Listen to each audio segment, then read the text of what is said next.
Hi guys, welcome to my channel. My name is Ahmed and in today's video I'm going to show you how to hide WhatsApp chat with secret code. Okay, first open your WhatsApp app, then tap and hold on the conversation that you want to hide. Then tap three dots.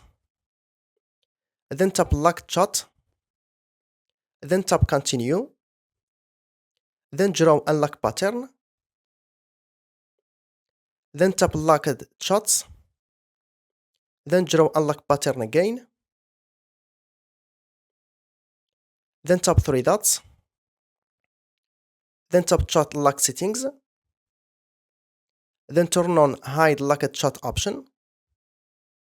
Then tap create secret code. Then create secret code. Then hit next.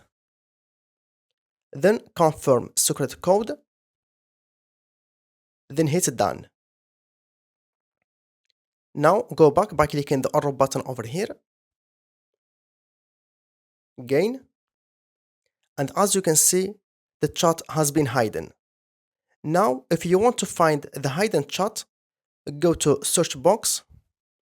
Then tap your secret code. Then tap locked chats. And here you can find the hidden chats. And if you want to show the hidden chat on your conversation, tap and hold on the conversation. Then tap three dots. Then tap unlock chat. Then enter your secret code. Then hit continue. Then go back by clicking the arrow button over here. And as you can see, the chat has been shown. And like that, you can hide WhatsApp chat with secret code, okay? Okay guys, hope you find this tutorial useful and helpful, and if you do, then please like, share and subscribe for more tutorials. Thank you so much for watching, see you in next video, bye.